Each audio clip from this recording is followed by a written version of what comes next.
गम की चोटें सीने पर फौलाद से ज्यादा क्या होगी, एक माँ की दौलत दुनिया में औलाद से ज्यादा क्या होगी। उदयपुर की एक माँ अपने नवजात को सीने से लगाकर दिन रात रो रही है और उसके आंसू देखकर परिजनों की आंखों में आंसू नहीं रुक रहे। असल में ये पूरा मामला एक बाल चिकित्सक की लापरवाही से खून के आंसू रो रहा है। पीड़ित योगेश जोशी ने बताया कि पत्नी के गर्भवती होने के बाद उदयपुर के मैग्नस अस्पताल में डॉक्टर शिल्पा गोयल का इलाज चल रहा था। पहले तो डॉक्टर गोयल ने प्रेगनेंसी के 7वें महीने में पेट का लिक्विड कम बताकर डिलीवरी का दबाव बनाया और बाद में डिलीवरी के बाद डॉक्टर मनोज अग्रवाल ने लापरवाही बरतते हुए बच्चे का आरोपी टेस्ट ही नहीं लिखा। परिजनों को इसका पता तब चला जब बच्चा 6 महीने का हुआ और देख नहीं पा रहा था। उसके बाद परिजनों ने फिर से डॉक्टर अग्रवाल को दिखाया तो अपनी गलती मानने की बजाय डॉक्टर ने डिस्चार्ज समरी ही आरोपी टेस्ट लिखकर बदल दी। बाद में वे दिल्ली एम्स गए जहां डॉक्टर ने कहा कि अब इसका इलाज संभव नहीं। परिजनों ने हॉस्पिटल प्रबंधन और चिकित्सकों पर लापरवाही के आरोप लगाते हुए कानूनी कार्रवाई की मांग की है। पीड़ित जोशी ने बताया कि प्रीमेच्योर बेबी के जन्म के बाद शिशु रोग विशेषज्ञ डॉक्टर मनोज अग्रवाल ने उनका आरोपी टेस्ट नहीं लिखा और डिस्चार्ज समरी परिजनों को देते हुए बच्चे को स्वस्थ बताकर उन्हें सौंप दिया। लेकिन अब 10 माह का बच्चा पूर्ण रूप से अंधा हो चुका है। उसका हैदराबाद में इलाज जारी है। उन्होंने कहा कि उनकी पत्नी अपूर्वा के गर्भवती होने के बाद वे गायनिक डॉक्टर शिल्पा गोयल से इलाज लेने गए थे, जहां 7 महीने तक उनका रूटीन चेकअप और जांचें चलती रही, जो सभी नॉर्मल थी। 7वें महीने में डॉक्टर गोयल ने सोनोग्राफी करवाई और उसमें एमनियोटिक फ्लूइड कम होने की बात कहते हुए डिलीवरी करवाने का दबाव बनाया। जांच रिपोर्ट में एमनियोटिक फ्लूइड की वैल्यू 3.9 थी और नॉर्मल 8 से 9 के बीच होनी चाहिए। ऐसे में परिजनों ने उसी दिन वही सोनोग्राफी अर्थ डायग्नोस्टिक पर करवाई, जिसमें उसकी वैल्यू 8.2 आई, जो नॉर्मल थी। ये बात जैसे ही परिजनों ने डॉक्टर शिल्पा गोयल को बताई तो उन्होंने मैग्नस अस्पताल में फिर से सोनोग्राफी की, जिसमें वही वैल्यू 5.8 आ गई। इससे साफ है कि एक ही अस्पताल में 4 घंटे के अंतराल में हुई 2 सोनोग्राफी की रिपोर्ट में ही अंतर है, जबकि अर्थ पर हुई जांच में नॉर्मल आई है। इसके बाद भी डॉक्टर गोयल ने उन्हें अगले ही दिन भर्ती होकर डिलीवरी करवाने का दबाव बनाया। गर्भवती महिला और उसके परिजन काफी डर गए और डॉक्टर की सलाह मानते हुए डिलीवरी करवा दी। डिलीवरी के बाद जन्मे प्रीमेच्योर बेबी को मैग्नस अस्पताल के NICU में करीब 21 दिन तक भर्ती रखा और उसके बाद डिस्चार्ज किया गया। ऐसे में उस अस्पताल में एक डिलीवरी का बिल करीब 4 से 5 लाख तक बन गया, जो पीड़ित की ओर से चुका दिए गए हैं। इसके बाद शिशु रोग विशेषज्ञ डॉक्टर मनोज अग्रवाल की निगरानी में बच्चे का इलाज चलता रहा। परिजनों ने बताया कि डॉक्टर मनोज अग्रवाल ने लापरवाही बरतते हुए बच्चे का आरोपी टेस्ट नहीं करवाया, जिस कारण नवजात ने हमेशा के लिए अपनी आंखों की रोशनी खो दी है। जबकि हर प्रीमेच्योर बेबी का आरोपी टेस्ट आवश्यक होता है। जब नवजात 3 माह का हुआ तो उसकी आंखें एक जगह स्थिर नहीं रहकर 360 डिग्री रोटेट हो रही थी। इस पर परिजनों ने फिर से डॉक्टर को बताया तो उन्होंने सब ठीक है कहकर भगा दिया, लेकिन 6 माह तक भी नवजात आंखों को स्थिर नहीं रख पा रहा था। ऐसे में परिजनों ने फिर से डॉक्टर अग्रवाल को दिखाया। इस पर उन्होंने मधुबन स्थित ASG अस्पताल में दिखाने को बोला। ASG अस्पताल में डॉक्टर रोहित योगी ने नवजात को देखते ही दिल्ली एम्स में सर्जरी करवाने की सलाह दी। उसके बाद मैग्नस के डॉक्टर अग्रवाल ने परिजनों को फिर से अपने पास बुलाया और एम्स में अपॉइंटमेंट दिलाने के बहाने ओरिजिनल फाइल अपने पास रख ली, जो एक दिन बाद वापस लौटाई गई। इस दौरान डॉक्टर अग्रवाल ने अपनी गलती छुपाने के लिए पुरानी डिस्चार्ज समरी निकालकर नई डिस्चार्ज समरी बनाई और फाइल में रख दी, जिसमें आरोपी टेस्ट लिखा हुआ था। एक दिन बाद परिजन 6 माह के नवजात को लेकर एम्स गए, जहां डॉक्टर्स ने उन्हें कहा कि अब इसकी आंखों की रोशनी लाने का इलाज नहीं है। जन्म के 30 दिन में आरोपी टेस्ट हो जाता तो रोशनी लाने का इलाज संभव था। पीड़ित ने बताया कि जब उन्हें पहली बार ओरिजिनल डिस्चार्ज समरी दी थी, उस वक्त उन्होंने सभी दस्तावेजों की फोटोकॉपी करवा कर अपने पास रख ली थी। पहली वाली डिस्चार्ज समरी की फोटोकॉपी और उसके बाद बदली गई डिस्चार्ज समरी में अंतर साफ देखा जा सकता है। अब बच्चे का हैदराबाद में एक अस्पताल में इलाज चल रहा है, जिसमें भी रोशनी लौटाने की संभावनाएं ना के बराबर है। पीड़ित का कहना है कि मैग्नस अस्पताल और डॉक्टर मनोज की लापरवाही के कारण न सिर्फ एक मासूम ने अपनी आंखों की रोशनी खो दी है, बल्कि इस इलाज में अब तक उनके 14 लाख से ज्यादा खर्च हो चुके हैं। इस पूरे मामले पर पीड़ित परिवार SP के सामने भी पेश हुआ और डॉक्टर के खिलाफ कानूनी कार्रवाई की मांग की है। लेकिन एसपी ने डॉक्टर पर सीधा मुकदमा नहीं होने का हवाला देते हुए जांच कमेटी बनाकर जांच की बात कही है। पीड़ित ने बताया कि जांच कमेटी बनाने के बाद को भी 2 महीने हो चुके हैं, लेकिन अब तक कोई कार्रवाई नहीं हुई है। बेंडस अस्पताल की इस बड़ी लापरवाही के बाद मीडिया के सवालों पर डॉक्टर मनोज अग्रवाल घबरा गए और सारे आरोप निराधार बताते हुए कहा कि परिजनों ने अपने स्तर पर ही आरोपी कराने की बात कही थी, इसलिए अस्पताल में जांच नहीं हो पाई। परिजनों के पास किस डिस्चार्ज समरी की फोटोकॉपी है, वो कहां से आई, उन्हें मालूम नहीं है। ये बच्चा है, आज ये इसकी आंखों से देख नहीं पा रहा है। ये पूरी गलती डॉक्टर की लापरवाही से हुई है, जो शिशु रोग के विशेषज्ञ मैग्नस अस्पताल उदयपुर में मनोज जी अग्रवाल। ये बच्चा प्री मेच्योर डिलीवरी कराई थी उन्होंने, ठीक है, क्योंकि वहाँ पे जब 7 महीने तक हम डॉक्टर शिल्पा गोयल जो जिनका मैग्नस हॉस्पिटल है, 7 महीने तक हम वहाँ पे बताते रहे फॉलोअप के लिए। जैसे ही हम 7वें महीने वहाँ पे बताने के लिए गए, उस दिन उन्होंने इसकी सोनोग्राफी लिखी। तो जिस दिन इनकी माताजी की सोनोग्राफी लिखी, तो उस दिन हमने सोनोग्राफी कराई। उस सोनोग्राफी में उन्होंने बोला कि इसका वाटर लेवल बहुत कम है पेट के अंदर, तो बच्चे या माँ की जान को खतरा, अर्जेंट डिलीवरी कराना पड़ेगा। उसके बाद में मैं वहीं से अर्थ डायग्नोस्टिक गया जो मधुबन में स्थित है। वहाँ पे मैं इसकी जांच कराने के लिए जो हमने वहाँ पे सोनोग्राफी कराई, वो और जो मैग्नस की सोनोग्राफी थी, दोनों विरोधाभास है। ये सोनोग्राफी बहुत अच्छी है। उसके बाद में मैं वापस मैग्नस में गया, तो उन्होंने उसी दिन अपनी तीसरी सोनोग्राफी करी। उस तीसरी सोनोग्राफी में यहाँ का जो वाटर लेवल था वो और अलग आया।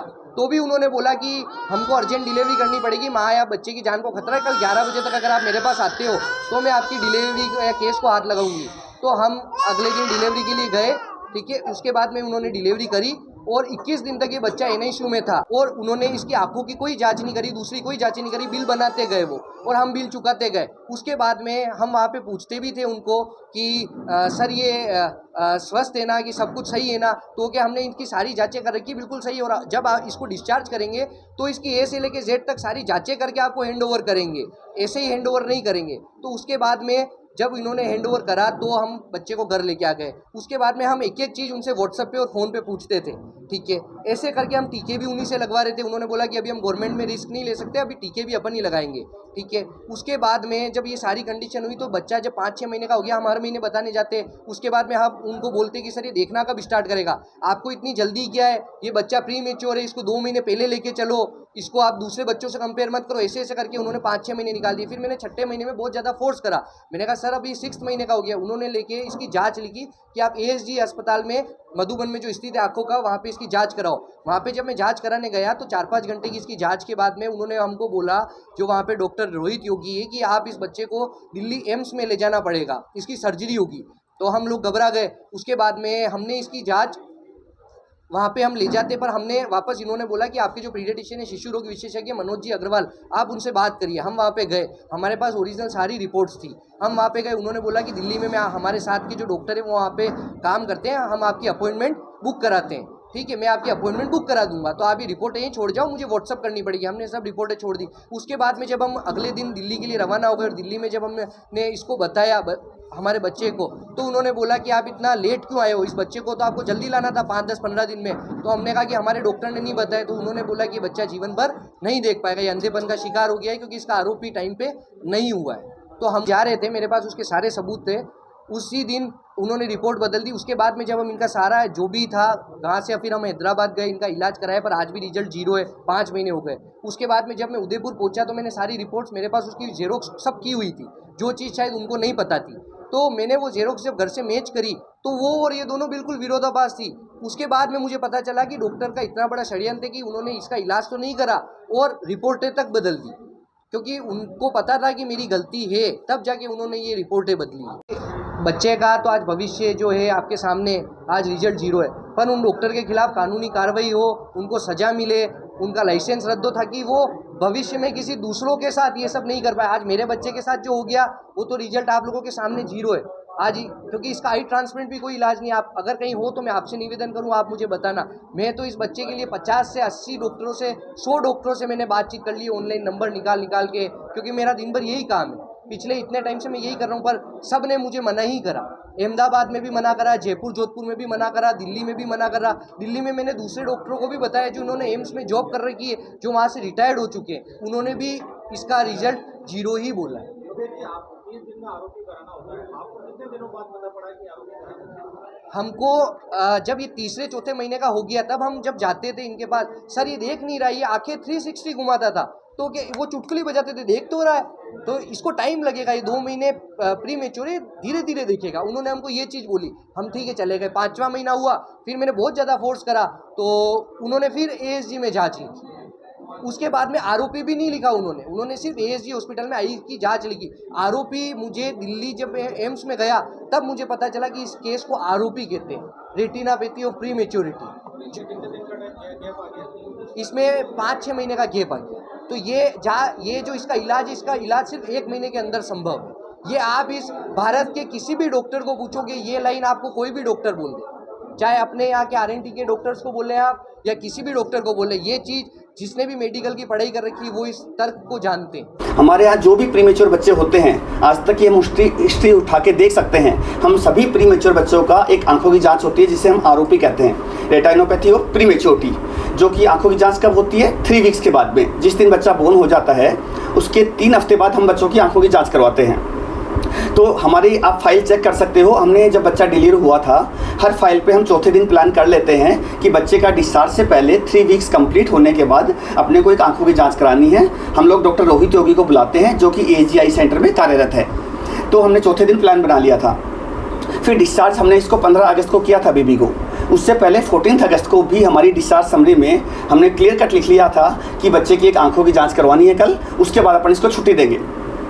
तो अटेंडेंट ने या परिजनों ने कहा कि सर हम आरोपी की जांच अपने लेवल पे करवाना चाहते हैं क्योंकि हमारा ऑलरेडी यहाँ पे बिल बहुत ज़्यादा बन चुका है, और वैसे भी आप कह रहे हैं कि 3 वीक्स के बाद आरोपी की जांच होती है, तो 3 वीक्स तो 15 अगस्त मतलब कल होगा, डिस्चार्ज पे होगा।